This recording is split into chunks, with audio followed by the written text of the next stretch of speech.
皆さんこんにちは。ライブ 2D モデラー兼バーチャル YouTuber の乾物ひものです。ライブ 2D マスターへの道第6回目となる今回は、物理演算を使った動きの補正方法をご紹介したいなと思います。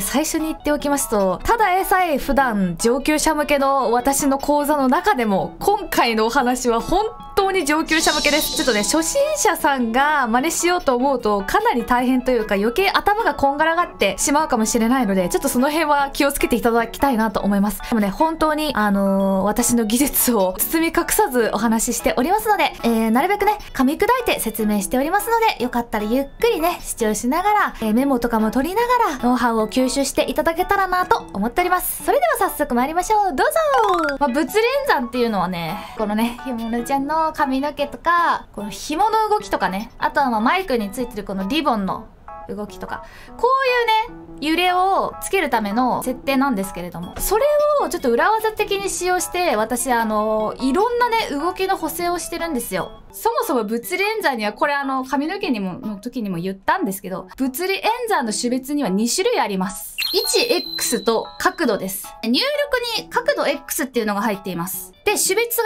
1x になっています。影響が50になってます。この状態で動かすと、こんな感じで、角度 X の動きに合わせて振り子が揺れるようになります。1X の特徴は、止まったら振り子がね、まっすぐに戻るんだよ。だからね、ブランブランブルンブルンに揺れてたとしても、止まったら、振り子の値が元に戻る。これはつまり、こんな感じでめっちゃ揺れてるでしょ？でも止まったら、こんな感じで0の値に戻ります。デフォルトの値に、は戻ります。これが 1x の動き。角度にするとどうなるか。角度にしてもね、こんな感じでベロベロベロベロベロベロンって揺れるんだけど、止めてみましょう。止めるとわかる。傾いたままになるんですよ。これが 1x と角度の違い。角度はこんな感じで、止まった時に傾いたまま止まります。この角度 X の値がね、そのまま乗る感じ。で、この角度と 1x、なんでこういう使い分けがあるかっていうと、横にね、こうやって動いてるときは、この状態で止まっても、ちゃんと髪の毛元に戻ってほしいじゃん。この状態でさ、横向いたときに髪の毛曲がっちゃったら嫌でしょ。角度 X のときは 1x にして、ちゃんとピタって止まったら髪の毛が元の位置に戻るようにする。でも、顔を傾けた時は、ちょっとね、髪の毛も横に垂れててほしいじゃん。髪の毛が垂れたまま。角度 Z をね、角度で入れてるので、首を角度 Z を動かした時は、止まった時に傾いたままになります。みたいな感じで、普通はね、こんな感じで使うんですよ。1x と角度っていうね、種別の使い分けっていうのは。これがですね、物理演算補正をかけていないデータです。横向いた時にピタって止まっちゃうんだよね、こんな感じで。ここに弾みをつけようというのが補正方法なんですけど、これが補正がついてる方です。ぽよん、ぽよん、ぽよん、ぽよんって。で、私はこの角度と 1x をね、ちょっと変わった使い方をします。先ほどね、体がボヨンボヨンになるという話をしました。そんでさらに、顔の動きにちょっとね、体の動きが遅れてついてくるんですよ。まずは、初級編をやります。簡単、すっげえ簡単な方法。普通にね、モデリングするときって、顔の角度 X にね、体の動きも全部つけちゃう人もいると思うんですけど、まあね、基本的には顔の動きつけて、体の動きつけてってやると思うんですよね。別々になってる。これを物理演算で連動させてやろうっていうのが初級編。入力に角度 X を入れまして、で、種別を角度にして、影響度ちょっと今から調整するんで今適当に60にしてるんですけど、ここに振り子の設定を入れます。振り子はですね、だいたい長さ10ぐらいにして、揺れやすさもね、あんまり揺れるとね、体バインバインになっちゃうから、まあ、一旦 0.8 ぐらいにしとくわ。そんで出力に、この体の回転 X を入れます。これで、角度 X と体の回転 X をつなげます。ただね、これだけだとあんまり動かない。あれ動かないな、なんでかな。最大出力がとってもちっちゃいですね。こういう時は出力調整アップを押します。そうすると、このね、最大出力がね、100% になるように倍率が自動的に調整されます。こうすることで、こんな感じで顔を動かすと体がついてくるようになりました。種別を角度にしてるので、こんな感じでね、微妙なところで止めたら、体も微妙なところで止まります。さらにわかる？ちょっとバウンドしてるのわかります？ボヨン、ボヨン。ボヨンボヨンボヨン。これで動きに複雑さが生まれてね、なんかこうスッて止まるよりも動きが綺麗に見えます。これがまあ初級編。この顔のね、角度 Y にも紐付けましょうか。することで、こんな感じで顔を動かすと、膝が屈伸するようになりました。体も動くようになった。ボヨンボヨンボヨンボヨン。これがね、超初級編です。もう基本中の基本。この動きをね、少し遅らせたり、あとはバウンドさせたい時はこんな感じで角度 X にして動きをつなげるっていうのが大事。これにはね、ちょっとね、一つデメリットがあるんですよ。VTube スタジオ上でね、動きのね、細かい設定ができなくなっちゃう。VTube スタジオとか、ねじまライブとか。これ右側がね、今ね、追従させたやつです。今ね、物理演算で追従させたひものちゃん。ちょっとね、体の動きに遅延が生まれたのわかりますかね？こんな感じで。さっきよりはね、動きが良くなった。ただ、デメリットがあるんだ。フェイスレフトライトローテーション。これが、この顔の動きね。ここの、例えば30ってなってる。ここの値を例えば10、マイナス10とかにすると、あんまり動かなくなる。50マイナス50とかにするとめっちゃ動く。パシーン、パシーン、パシーン、パシーン。みたいな感じで、動きのね、調節ができるんですよ。細かい調節がね、なんとVTubeスタジオ内でできちゃうの。これ素晴らしい。で、ただね、ボディローテーション X。これがね、体の X なんですけど、このね、30とマイナス30って書いたでしょ？これなんと反対にできるんですよ。反対にするとどうなるかっていうと、わかる？体と顔の動き、反対になるの。なんかちょっとお姉さんチックでしょ？このね、ボディローテーション Z はこの体の動きなんだけど、これも反対にできる。反対にするとどうなるかっていうと、お茶目機能って、こんな動きのバリエーションが、この数値を簡単に変えるだけで、日替わりでね、自分の気分で変えられちゃう。これができないんですよ。ただ紐付けちゃうだけじゃ。これで、さっきみたいに、ボディの値変えてみましょうか。変わらない。変わらない。ボディローテーション Z もボディローテーション Z は変わるわ。ごめん。ここやってないから。よいしょ。この動きを、ここの数値をいくら入れようが、動きは変わりません。なんでかっていうと、このね、トラッキングするところはね、物理演算には効かないんですよ。物理演算が優先されちゃう。ちなみに、ここの顔の動きをね、反対にすると、これだ。顔の動きを反対にする。これ、でも反対にしてもわかんないから。私はね、カメラの動きと全く反対になってるんだけど、ここの動き変えるとさ、顔も全部、体も全部ついてくるでしょ。ここを逆に10マイナス10。ちょっとにすると、体もちょっとしか動かない。みたいな感じで、全部ね、顔のこのパラメータに連動しちゃうんですよ。だからこれ細かい調整ができなくなる。まあ、それでもね、いいって人はもう終わりなんですよ。終わりです。ありがとうございますって感じなんですけど、ここのね、細かい設定をしたいけど、さっきのボヨンボヨンは入れたいっていう人のための講座が次の中級編です。これで出てくるのが、なんでみんなこれ、角度系のパラメータ2つあるか気にならなかった？結構ね、質問されることだったんですけど、ただの角度 X と星マークがついた角度 X、角度 Y、角度 Z、体の XY も、なんか全部星マークがついてるやつがあるなーってね、思った人いるんじゃないでしょうか。これなんです。これが秘密なんです。さっき、ドッキングしたじゃないですか、動きを。これね、角度 X と体の回転 X とドッキングしたじゃないですか。これを、全く同じパラメータ同士でやるの。角度 X と角度 X。角度 Y と角度 Y。角度 Z と角度 Z。体の回転 X と体の回転 X。体の回転 Y と体の回転 Y。こっちには何も動きをつけません。これはなんとトラッキング専用のパラメータです。何もつけません。どういうことかというのを今お見せしますね。これね、出力パラメータここ青になってるけど、本当はこれ青になっちゃダメだからね。これエラーだからね。この画面は真っ白が望ましいです。さっきね、入力に角度 X を入れたでしょ？それは変わらない。はい、角度 X を入れます。で、先ほどと同じように、種別を角度にして影響度を60にします。ここに角度 X を入れます。どっちも角度 X なんだけど、この何もついてない角度 X を入力に入れて、実際に動きをつけてる角度 X を出力に入れます。そして、こんな感じでね、動かして、角度 X わーって動かしても全然動いてないですね。これは何でですかっていうと、最大出力が全然動いてないから。こうやって適当にわーって動かした後に、出力調整アップを押すと、最大出力がちょうどよくなる。これで動かすと、わかる？顔もなんか、ポヨンポヨンってなるようになったでしょ？ほらほら。まずね、顔にもこういう弾みがつくようになりました。実際にはね、ここの、ただの星がついてない角度 X には、何もね、パラメータがついてないんですけど、これを動かすと、物連座で紐ついてるから、この星がね、勝手に動いてくれるんですよ。さらに、ちょっとボヨーンって弾むようになりました。今度は体 X を作ります。今度はこの体 X の入力。これをですね、角度 X じゃなくて、体の回転 X にします。出力を星のついた体の回転 X にします。これで、体だけが動くようになり、かつ、ぽよんぽよんもそのままです。こんな感じ。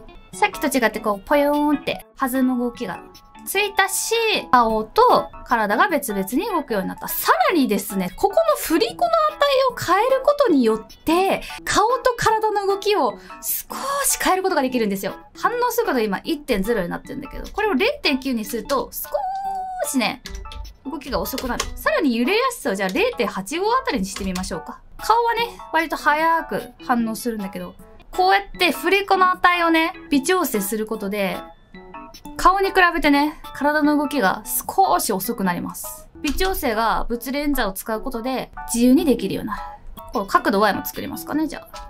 入力を角度 Y にして、出力を星マークのついた角度 Y にする。これで、ほら、ちょっとね、縦の動きにもバウンドが生まれるようになった。体の Y を作りましょう。よいしょ。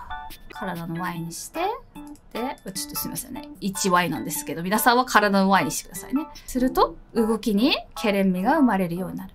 でね、今ね、だいぶ私ゆったりめに作りましたけど、もっとなんか快活に動きたいなってなったら、ここの値を変えればいい。今さ、これさ、動きがさ、なんか、途中で硬くなるのわかる？これなんでかっていうと、この最大出力を見てほしい。動きすぎ。202% になっちゃってる。こういう時は出力調整ダウンを押せば元に戻る。そう、この出力がね、おかしすぎるとね、なんか髪の毛とかもめっちゃ変な動きするから。Y の動きめっちゃわかりやすいね。こんな感じで、ぽよんぽよんって動くようになりました。で、さらに、こんな感じで、顔とね、体の動き、今回はね、わざわざ分離して分けたので、それぞれをトラッキングアプリで VTube スタジオで細かい調整ができるようになった。今みたいに新しくパラメータを作った時って、前のね、物理演算用のやつになってると顔動かなくなっちゃうから、この星のやつじゃなくて、ちゃんと星じゃない方にしてね。まあこんな感じですわ。どうですか？どうですか？動きが綺麗になったでしょ？さらに、さっき言ったみたいな、ボディのね、反転とかもこれでできるようになった。よいしょ。こんな感じ。これも自在のまま。あとね、私ちょっとね、可愛いなって思うのがあって、体だけ動くの可愛くない？こういうこともできちゃう。これめっちゃ可愛くないこれ可愛いなと思って。みたいなことも VTube スタジオなんで自在にできるようになる。これが中級編ですわ。あのね、この角度 Z ってね、ちょっと揺れづらいんですよ。ここの動き見てて。あんま揺れてないっしょ。体の回転 Y はこんぐらいしか揺れません。角度で入ってる体の回転 Y を動かしてもこんだけしか揺れません。じゃあ 1x60 で入ってる角度 X 動かしてみましょうか。こんな感じ。めっちゃ揺れるっしょ。ビヨンビヨンビヨンビヨンビヨンビヨン。この振り子のね、幅が全然違うっしょ。1x の方がね、なんか揺れやすいっすよ。で、この 1x ぐらい、ボヨンボヨン揺らしたいなと紐のは思いました。体の動きに合わせて、1x ぐらいボヨンボヨンって動かしたまま、このね、角度も使いたいなと思いました。それで思いつきました。バウンドという新しいパラメータを使います。体 X バウンド、体 Y バウンド、1Z バウンドっていうものがありますね。そう、跳ね返り用のね、パラメータを新たに作ります。体 X バウンドっていうね、体 X バウンド。入力は体の回転 X です。出力には体の回転 X のバウンドを入れます。新しく作ったやつです。バウンドを入れます。そして、このですね、種別をですね、1x にしてください。この状態で動かしてみましょうか。ここの体 X バウンドの動きを見てほしい。こんな感じで動くと、体の回転 X を動かすと、ここ動いてるけど、1x だから途中で止まってるっしょ。こんな感じで。一旦これで OK。一旦これで OK です。さっき作った体の回転 X ありましたでしょ？これにですね、今作った体 X バウンドを入れます。種別を角度にします。で、まあ影響度20ぐらいにしとこうかな。で、これね、判定入れる入れないでちょっと動きが変わるんですけど、一旦判定入れときますね。ここで一旦グループ編集を見よう。ここで言いますね。皆さん、このグループ編集を押したときに、ここのタブに色がついていることはないでしょうか？これ、色がついていてはいけません。これ、色はですね、エラーです。さっき作った体 X バウンドと体 X に赤色がついてるのわかるでしょうか？これ明確なエラーです。これ何かっていうと、今ここで作った体 X バウンド。これの出力パラメーターがありますね。これを体 X バウンドよりも上にある体 X の入力に作ったのが入ってますね。これね、明確にわかる？ここに優先順位って書いてあるのわかる？これ順番があるんですよ。下にあるものより上にあるものの方が強いんですよ。優先度が強いんですよ。なのに、ここの体 X バウンドの出力に入れたやつが、優先順位が高い体 X の入力に入ってるもんで、ここでね、順番がこんがらがっちゃってエラーが出てる状態です。このね、赤いエラーが出たら必ずこのね、入力パラメータに入れるやつより上にしてください。もうね、このバウンド系一番上にいいよ。出力パラメータ、これ補正用のやつはね、一番上にしてください。よろしくお願いします。これめっちゃ大事だからね、気をつけてね。普通にそんなね、こんな補正とかしてなくても、ここのエラー起こると物レンズはうまく動かないので。じゃあその状態でもう一回動かしてみましょうか。体の動きがボヨンボヨンってなってるのわかりますかね？ただの体の回転 X じゃなくて、この体 X バウンドを動かしても体がちょっと揺れるようになってるんですよ。この体の X バウンドは、こいつで動かすと、こんな感じでポヨンポヨンって揺れるようになってるから、2つの動きを入れることによってさらに弾みがつく。弾む動きをさらに別のパラメータを使って、より補完させてやろうっていうのがこのバウンド系の動きなんですよ。体の Y バウンドも作ります。体の Y。ここにバウンドも入れちゃいます。こんな感じで体の回転 Y もバウンドの動きを入れられました。さらにですね、こんなこともできちゃいます。角度 Y のところに体 Y バウンドを入れてしまいます。ここにちょっと入れてしまいました。角度 Y のね、物理演算のところに体 Y バウンドを入れてしまいました。そうするとどうなるかっていうと、体だけ動かした時にちょっと顔が入れるの。ほら、可愛くない？これがない状態は、こんな感じ。入れるよ。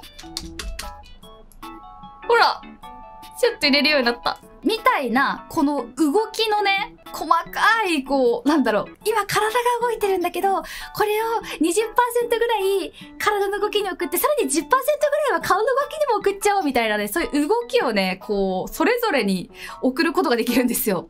あとですね、皆さん体のね、私、上半身の動きを別々にしてるんですよ。下半身と上半身を。VTuber スタジオってさ、こうやって近づくと声優のパラメーターが動くようになってるので、ここをね、この 1Z っていうのにしてます、私ここ。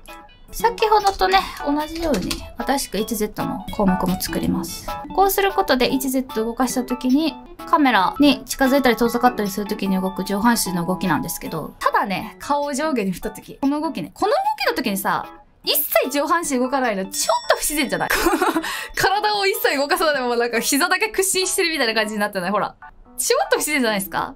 この時にですね、この体の 1Z のこのね、動きにちょっとだけ体の回転 Y を混ぜるってことができるんですよ。どういうことかっていうと、今ね、これ 1Z、ただのね、このカメラへの近づくだけの動きだと思ってたでしょ？ここにちょっとだけこの体の回転 Y、顔のね、上下の時に動くやつを少しだけブレンドしてやることによって、ちょっとだけ上半身が動いてるのわかる？ただこの膝の屈伸の時にちょっとだけ上半身も動いてるのわかりますかね？この体の回転 Y、ちょっとだけ動いてるのわかります？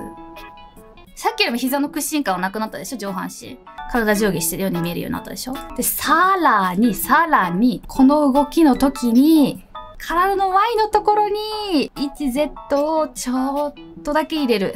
みんなさ、すっごい頑張って、カメラ、なんつうかな、体をお辞儀するような形で、顔を前に出した時に、ちょっとさ、足がさ、伸びない？膝が伸びない？膝の裏とか、太ももの裏が伸びない？お辞儀してた時に、後ろが反らない？で、逆に、めっちゃ思いっきり、体を後ろに反らせた時って、膝曲がらない？前行った時は膝伸びない？みたいな動きを入れた。カメラに近づいて、顔がお辞儀した時に膝が伸びて、後ろに反った時に膝が曲がるようになってる。みたいな感じのね、動きのブレンドをね、物理演算でできるようになるっていう話なんですけど、ついてこれてますかね？なんか自分で言っててもこいつ何アホなことしてるんだって感じなんですけど。結構すごい重心感とか変わると思いませんか？これだけで。こんな感じで、最初と比べるとね、この右側の今、少しずつ動きを補正していったひものちゃんも、だいぶボヨンボヨンになるようになったね。左のこのいつも使ってるひものちゃん。右の今、私、ひものちゃんで自分で頑張って修正したひものちゃん。この二人もほとんど差がなくなったんですけど、あと一つ違いがあります。それが、首の傾きですね。首の傾きがまだちょっと違う。このさ、まあこうやって動いてるときはあんまわかんないけどさ、斜め向いてさ、こうやって、顔上下してる時の動きがさ、やっぱなんか右ちょっと違和感あるじゃん。なんかすごいこう斜めってるよね。こっちはちゃんとさ、斜め向きながら顔上下してるなってわかるけど、なんか右がちょっとさ、めっちゃなんか首をぐねぐねしてるように見えるっしょ。これがまずなんでかっていう話をしますね。今こんな感じで顔作ったじゃん。こうやって頑張って、はい。顔作りました。斜めも頑張って作りましたと。こうやって顔の上下あるじゃん。これはまあ普通にそのまんまですよね。横向いた時の顔の上下。これが今こんな感じ。完全に横向いた時の上下はこんな感じで動いてるわけよ。こんな感じでね。でもさ、実際はさ、これで横向いて、上向いた時ってちょっとさ、首こうやってならない？で、下向いた時は首こうやってならない？あくまでもさ、今作ってるさ、この斜めのこの上下の動き。これはあくまでも、私たち、このカメラ、今ね、モデル作ってる我々ね。これはモデルを作ってる我々から見た斜めのこの動きなわけよ。でも、ひものちゃんからしたらね、上向いたら首がこうなるわけよ。下向いたら首がこうならなきゃいけないわけよ。横向いてないこのモデルはね、まだマシなんだけど、一応顔がね、こんな感じで、完全に90度向くんだこの子。この子って私だけど。あ、そうそうそうあれ、ひむらちゃんの愛っていうね、曲のね、衣装なんだけど。これの時に顔を上下にしようと思うと、おかしいでしょ、動き。私本当は、こういう動きをしてるはずなんだよ。こうやってやってるつもりなのに、完全に横見た時は、なんか違うんだよね。全然違う動きしてるでしょ。ほらほら。違うんだよ。私はね、首を上下にやりたいんだけど、なんか違う動きしてる。こうなっちゃうわけよ。でね、ワープで方までご利用ししてもいいんだけど、まあ大変なんだ。横を向いた時は、ちゃんと、首がこうなるようにする。これを物理演算で補正してしまおうではないかというのをね、やりたいんですけど。これいくつかデメリットとかがあるので最初に言っておきますね。これなんか結構ツイッターでね、私がすごい方法発見したって言ってつぶやいた時に、結構初心者の方がさ、物理演算のこと何もわからないのに真似しちゃって結果、なんか動かなくなっちゃったりとかね。そういうことが多々あったから、正直、今のね、この上級編までのやり方が理解できなかった人は本当にやらない方がいい。ここまでをちゃんと理解できた人だけが次に進んだ方がいい、絶対に。そうじゃないと逆に動かなくなったり変な感じになったりしちゃうから。それはちょっと最初に言っておきます。で、もう一つが、実はね、治ってないバグがある。どうしてもね、まあさっき言ったね、方法がね、このひものちゃん。これでね、こうやって向いて、こうやって向いた時にほら、ちょっと Z が動いてるっしよ。ここの Z 見てほしい。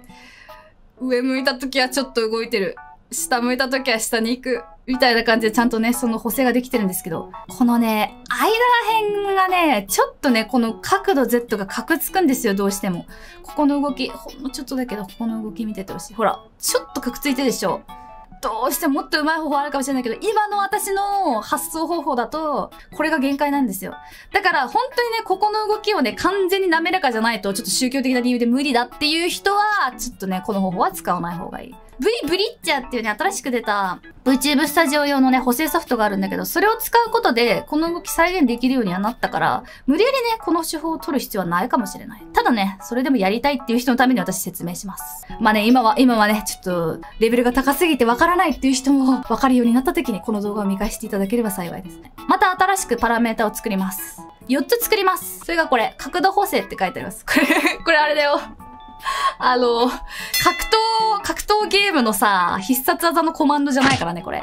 Z 右上、Z 右下、Z 左上、Z 左下って書いてあります。っていうパラメータをね、4つ作ってください。これがね、ちょっとね、パラメータのね、設定をね、全く一緒にしてほしいんだ。このね、範囲をね、まんまにしてほしくて、最大を0、デフォルトを0、最小をマイナス1にしてほしいんですよ。これなんでかっていうと、角度 XY が右上に行った時の Z をね、動かすためのパラメータ、補正パラメータなんだけど、こうやって動いた時はさ、マイナス方こに行ってほしいじゃん。だから、これは、最大を0にして最小をマイナスにしてほしい。そんで、これの右下ね。右下、Z の右下は、X と Y が右下にあるとき。この時は、Z はプラスに行ってほしい。だから、ここは、パラメータを、これね、Z には最小が0、デフォルトが0、最大が1。こっちの左の方も全く一緒ね。左はプラスに行ってほしいから、最小0、デフォルト0、最大1。左下の時は、マイナスに行ってほしいから、最小マイナス1、デフォルト0、最大0にしてほしい。そしたらですね、今作った、この Z のって、これ Z って書いてある。これ用のね、物連算を作っていきます。一番上にありますね、この格ゲーのコマンド。格ゲーのコマンド、左上から見ていこうか。角度 X と角度 Y を種別角度で入れて、影響度を全く一緒50、50で半分ずつ入れてください。出力に、この Z 右上を入れてください。角度 X を右にね、動かした時に半分だけ動きます。角度 Y を動かした時にもう半分動いて完全に最小値になります。逆に、他のところ動かしてる、他のこのエリア動いてる時は一切動けません。自分のね、この格ゲーくんのこのエリアの時だけちょっとだけこうやって動いてます。今度は Z、右下。これは、下になってるこの角度 Y の判定を消してください。Z、左上。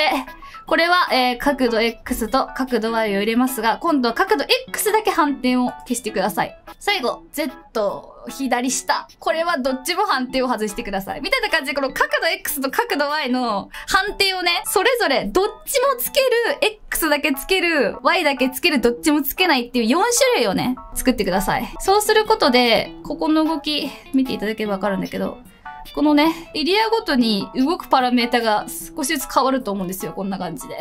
こんな感じでね、少しずつ変わると思うんですよ。で、出力設定なんだけど、これが、まあ大体ね、そのままの状態でちゃんと 100% になると思うんだけど、余裕があったらちゃんとこの最大出力が 100% くらいになるように、ちゃんとこの出力調整アップ、出力調整ダウンをね、押して調整してください。これでね、まずこの4種類の動きをね、作ったら、それをこの角度 Z のパラメータに入れるんですよ。角度 Z もね、さっきと同じように、トラッキング用のね、何もついてないやつと、星マークがついてる角度 Z を作るんですけど、ここにさっき作ったこの格ゲーコマンドを入れます。全部入れます。影響度全く一緒にしてほしい。この4つのね、数値が全く一緒になるようにしてほしい。10とかにすると、もっとね、動くようになる。もっと顔がいっぱい傾くようになる。ここを4とかにすると、ほんのちょっとしか傾かないようになる。この影響度をね、変えることによって、どれぐらいね、この斜め向いた時に、この首をね、動かすかっていうのを変えることができます。角度 XY のここのエリア、ここのエリア、ここのエリア、ここのエリアっていうそれぞれの動きを4つに分離して作った後に、それをこの角度 Z の物連算グループにぶち込むことによって、そして少しだけね、これの動きをブレンドしてやることによって、上向いた時にちゃんと首が動くようになるっていう感じなんですけど。でね、これをやるときも注意すべきなのは、ちゃんとこういうね、補正用のやつを上にやっとくこと。だいたいね、後からこの Z のやつ作った人がさ、これが下の方になってたりするんだよ。そうするとほらもう角度 Z こう真っ赤かになっちゃうから。これはちゃんと一番上にやっとかなきゃダメだよっていう。これでさ、作るじゃん。で、この前髪とかの動き、あるじゃん。横髪とか後ろ髪とか。これを星マークにしてやることによって、この出力の動きにね、ちゃんと髪の毛がついてくるから、実際にさ、はちょっと動きが違うわけじゃん。このさ、角度 Z の動きと、ここの角度 Z の動きは実際にはちょっと違うからさ。それの動きにちゃんと髪の毛がついてくるようになるんですよ。だから、もしね、こういう物連算補正をしたら、物連算で作った方を入力にね、入れておくと、より動きが可愛らしくなる。私は普段、こうやって、補正をね、いろいろかけた後に、それの入力値を、補正をね、かけた後のこの物連算用のやつを髪の毛とかの揺れの入力に入れてます。そうすることで繊細な動きが表現できます。お待たせしましたということでね、ブレンドシェイプの説明をしたいなと思います。ブレンドシェイプっていうのが、このね、キュビズムエディター 4.2 から追加された、結構最近追加された新機能でございます。こんな感じでね、今実際に使わせていただいてるんですけど、ブレンドシェイプがね、何に使えるかっていうと、一番簡単なのは髪揺れです。